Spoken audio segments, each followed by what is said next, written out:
그건 명확히 가짜 뉴스입니다.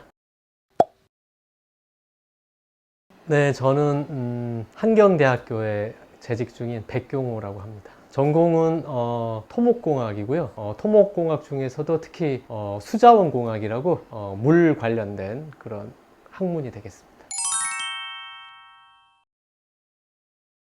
그건 명확히 가짜 뉴스입니다. 수자원 용어 사전이라는 게 있는데 이제 명확하게 명시가 돼 있어요. 보는 이제 수위를 올리는 목적으로 하천을 횡단해서 만들어진 구조물인데 치수 효과가 없다. 그러니까 치수라는 거는 이제 물을 다스린다 이런 건데, 그러니까 홍수 예방 효과는 없다 이렇게 명확히 나와 있고요. 그런데 이제 일반인들이 보가 홍수 예방에 도움이 된다라고 조금 오해를 하는 경향이 있는 이유는 한눈에 그 구조물을 봐서는 이게 보인지 댐인지 헷갈리는 경우가 좀 있고, 똑같은 댐이어도 다목적 댐은 홍수 예방 효과가 있는데 전력을 생산하는 전력댐은 홍수를 예방하는 효과가 없어요. 특히 4대강에 설치되어 있는 보는 더더욱 홍수를 예방할 수 있는 효과가 없어요. 4대강에 만들어져 있는 보는 여유 공간이 없어요. 빈 공간이 없기 때문에 홍수를 조절할 수 있는 능력이 없는 거죠. 그 4대강에 만들어져 있는 보는 대부분 이제 가동보라고 문이 달려 있어요. 평상시에는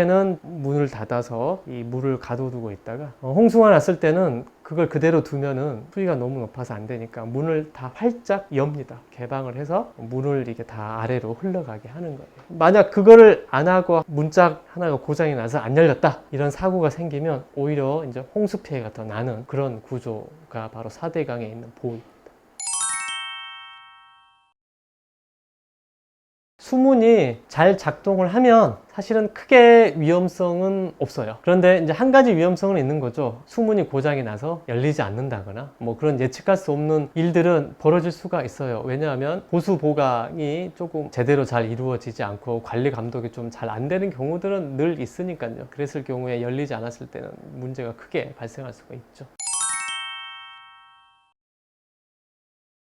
운하를 하기 위해서 만든 겁니다. 배를 띄우기 위해서 보를 만들어 놓은 건데, 맨 처음에 MB 정부에서 한반도 대운하를 하겠다라고 얘기를 했을 때 이제 국민들의 저항이 좀 많이 있었고, 포장을 좀 잘 한 것 같아요. 이거는 운하가 아니고 4대강을 살리기 위한 뭔가 새로운 조치다라는 식으로 포장을 했고, 이제 그러다 보니까 이 보에 대해서 뭔가 좋은 기능들이 있다라는 거를 그 선전을 좀 해야 될 필요성이 있었을 것 같아요. 보는 뭐 홍수 조절 기능도 있고, 뭐 용수 공급 기능도 있고, 심지어는 수질마저 개선된다, 뭐 이런 식으로 많이 홍보를 했는데, 진실을 들여다보면은 그렇지가 않다. 그거는 단지 그 운하 사업을 하기 위한 과장된 광고였다. 뭐 이렇게 좀 생각하시면 될 것 같습니다.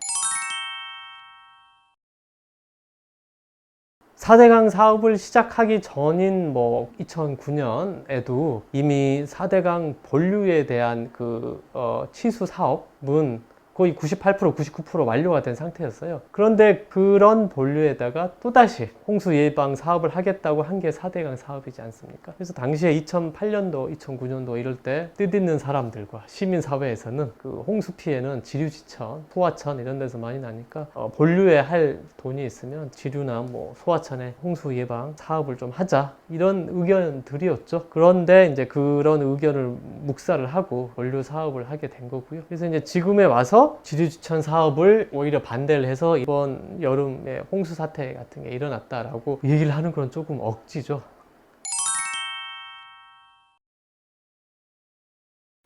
지류지천 사업을 못한 게 아니라 지속적으로 하기는 했어요. 그래서 이제 대표적인 게 이제 제방을 보강하거나 더 높인다, 이제 이런 사업이 대표적인 거예요. 하나를 예를 들자면, 기본적인 어떤 치수 사업들은 지류지천에서도 계속 이루어진 걸로 알고 있습니다.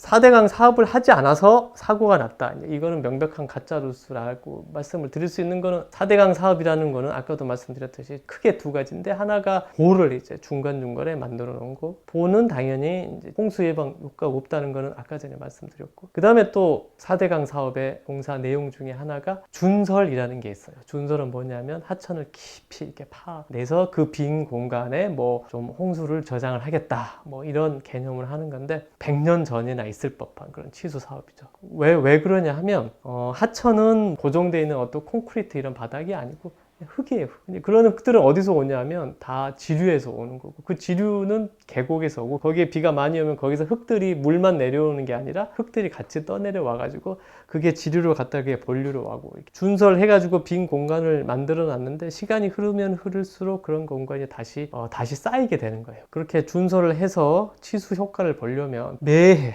계속 준설을 해야 돼요. 그걸 하기 위한 예산은 계속 드는 거잖아요. 모든 사업들은 지속 가능해야 되기 때문에. 그러면 섬진강에서는 왜 사고가 났느냐? 섬진강을 다 가로지르는 다리가 있는데, 당연히 그 다리의 높이가 높아야 홍수가 났을 때도 다리가 방해가 안 되지 않습니까? 교량의 높이가 되게 낮더라고요. 그 다리가 홍수위를 높여버리는 역할이 돼가지고 다리 때문에 그 옆에가 다 이게 넘쳐버린 거예요. 또 다른 지금 그 구례읍이 많이 잠겼는데, 다른 곳은 제방이 설계 기준에 맞게 잘 지어져 있는데 다리가 있어가지고 그 사이로 사람들이나 차들이 지나다니기 어렵게 돼가지고 그 밑에 제방을 이렇게 낮춰놨더라고요. 그 낮춘 그곳으로 물들이 또 다 원류를 한 거예요. 설계 기준을 잘 만족해서 공사를 해놨으면 그런 일이 없었는데 기준을 잘 따르지 않아가지고 또 이렇게 큰 일이 발생을 한 거예요.